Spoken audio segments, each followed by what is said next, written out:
Pelatih tim nasional, Timnas, Indonesia Shin Tae-yong mengakui peran pemain naturalisasi mampu meningkatkan kualitas Timnas. Dirinya menyebut kehadiran pemain naturalisasi memberi warna baru serta menambahkan kekuatan skuad Garuda. Dengan adanya pemain naturalisasi menjadikan semakin kuat skuad kita, ujar Shin dalam keterangan tertulis. Setelah menang 1-0 bertanding melawan Vietnam di Gelora Bung Karno, GBK, Shin mengaku sempat khawatir dengan kondisi anak asuhnya. Pasalnya, 10 pemain berada dalam kondisi sakit yang tentu berdampak besar terhadap kondisi Timnas jelang menyambangi kandang Vietnam. Setelah selesai pertandingan Indonesia melawan Vietnam, memang ada 10 pemain yang sakit juga, jadi saya menduga pertandingan kedua ini akan sulit, ungkapnya. Shin bersyukur program naturalisasi yang dilakukan di bawah kepemimpinan Ketua Umum Persatuan Sepak Bola Seluruh Indonesia, PSSI, Erick Thohir mampu menghapus kekhawatirannya. Hal ini membuat dirinya memiliki ruang lebih luas dalam mengisi kedalaman skuad dengan kualitas yang mumpuni dari pemain naturalisasi lain. Dengan adanya pemain-pemain naturalisasi yang bergabung, jadi kita bisa memilih skuad lebih leluasa daripada sebelumnya, tambahnya.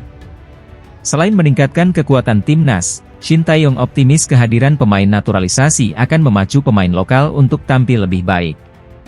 Ia mengatakan persaingan yang sehat akan memberikan manfaat besar dalam menciptakan skuad Timnas yang lebih tangguh. Selain itu, dirinya juga mendorong para pemain lokal untuk meningkatkan levelnya agar dapat bersaing dengan para pemain naturalisasi. Dengan kondisi-kondisi yang seperti ini, pemain lokal juga harus bisa lebih berjuang untuk menjadi lebih baik lagi dan dengan begini Timnas Indonesia akan semakin maju pastinya, pungkasnya.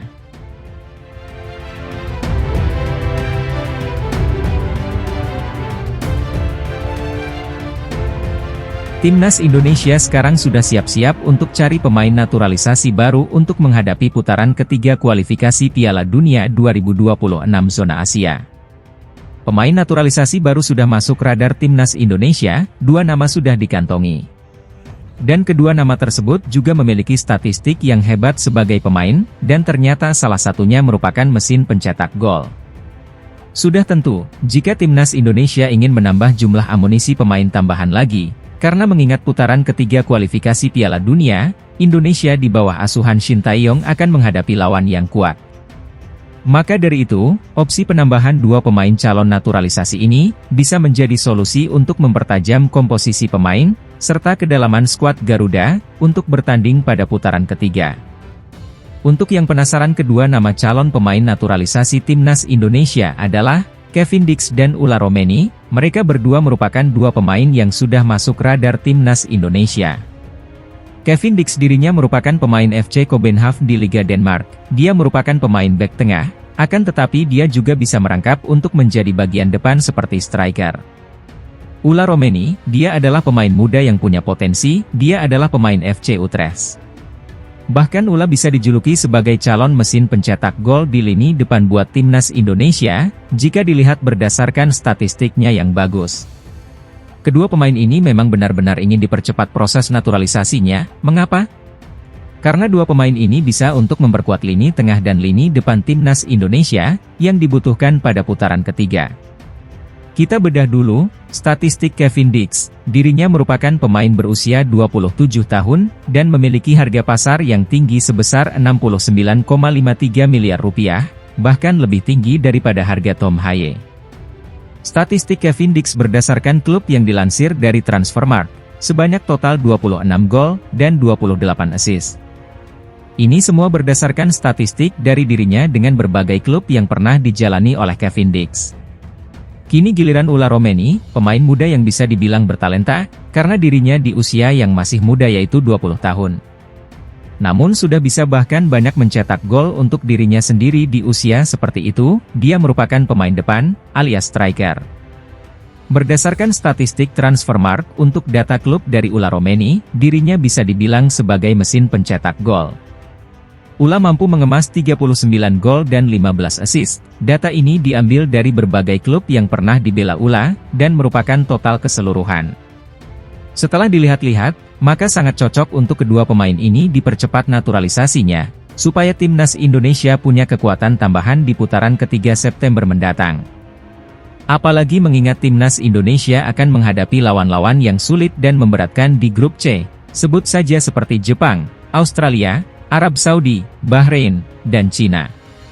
Demikian ulasan artikel berikut ini mengenai dua calon pemain yang akan dinaturalisasi dan sudah siap untuk membela timnas Indonesia, intinya yang penting OTW dulu.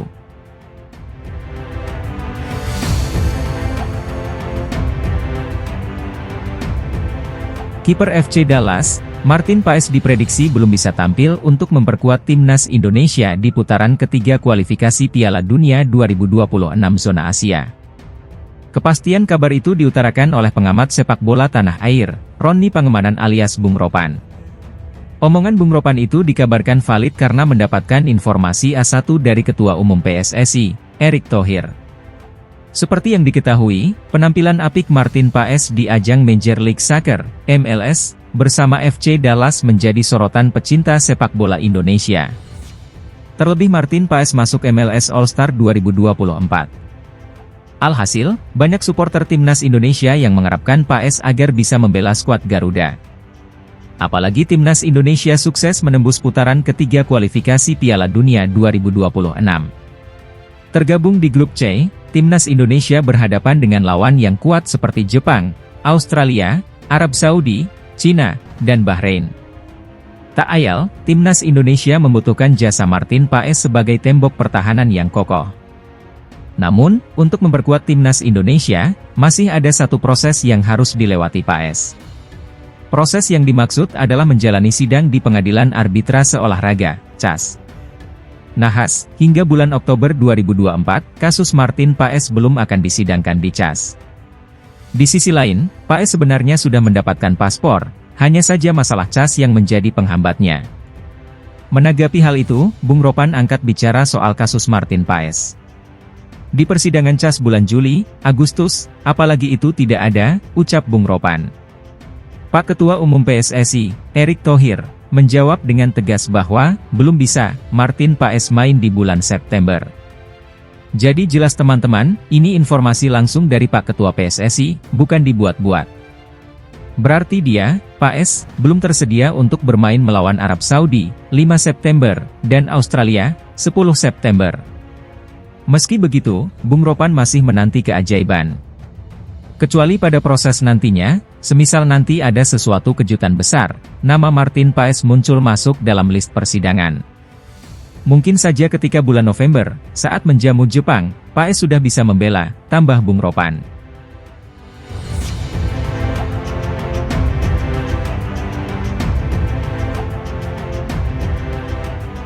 Kabar menghebohkan sekaligus menggembirakan datang dari Martin Paes, calon kiper naturalisasi timnas Indonesia.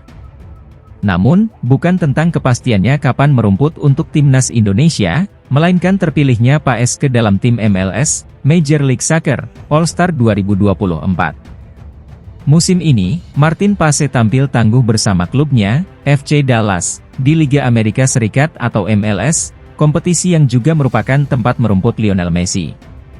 Sama seperti Paes, Lionel Messi sendiri tentu saja masuk ke dalam tim MLS All-Star 2024 yang secara total berjumlah 30 pemain. Selain Messi, Paes